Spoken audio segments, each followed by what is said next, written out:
تاجر کا امتحان۔ دمشق کے پررونق شہر میں بازار مختلف علاقوں سے آئے ہوئے تاجروں سے بھرا ہوا تھا، جو اپنے ساتھ مال، کہانیاں اور روایات لے کر آتے تھے۔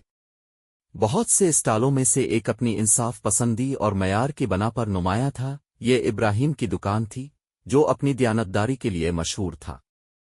ابراہیم نہ صرف کامیاب تھے بلکہ فراخ دل بھی تھے اور اکثر کم خوش نصیب لوگوں کی مدد کرتے تھے۔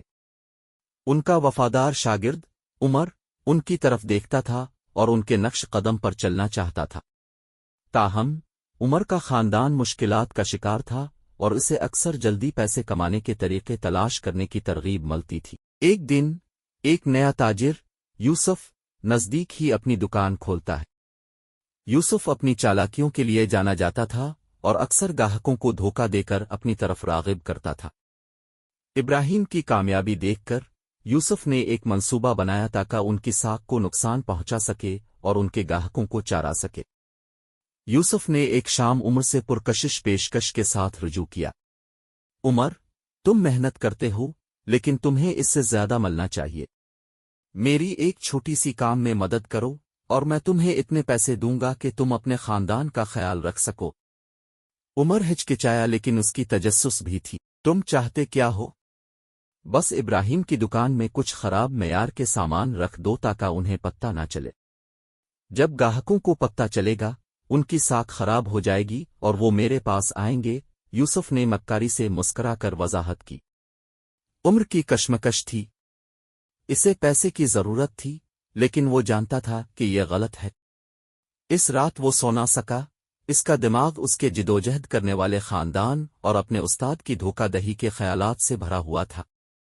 اگلی صبح عمر مسجد گیا اور شیخ عبداللہ سے مشورہ طلب کیا، جو ایک عقل مند اور قابل احترام اسلامی عالم تھے۔ شیخ، میں ایک مشکل فیصلے کا سامنا کر رہا ہوں۔ میرے خاندان کو پیسوں کی ضرورت ہے، لیکن اسے حاصل کرنے کے لیے مجھے اپنے استاد کو دھوکہ دینا ہوگا۔ مجھے کیا کرنا چاہیے؟ شیخ عبداللہ نے غور سے سنا اور پھر قرآن کی ایک آیت پڑھ کر سنائی۔ اے ایمان والو، اللہ سے ڈرو اور انصاف کی بات کہو۔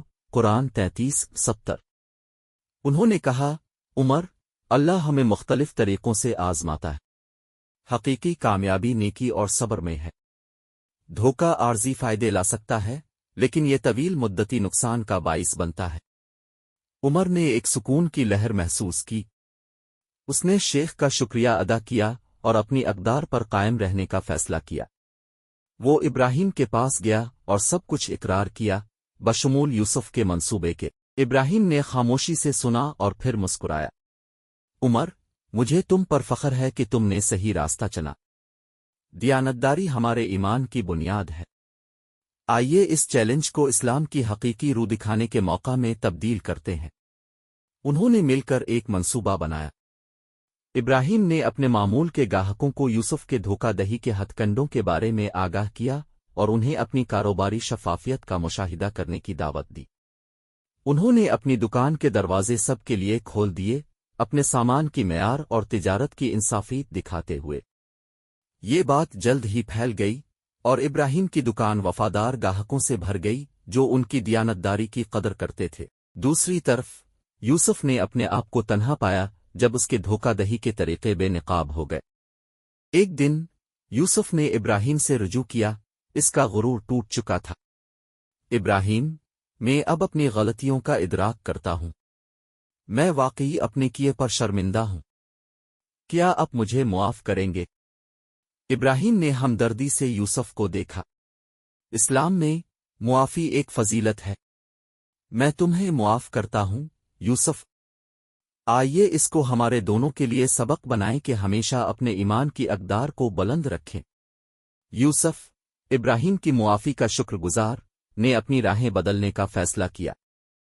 اس نے ابراہیم سے سیکھنا شروع کیا اور ایماندار کاروباری طریقے اپنائے۔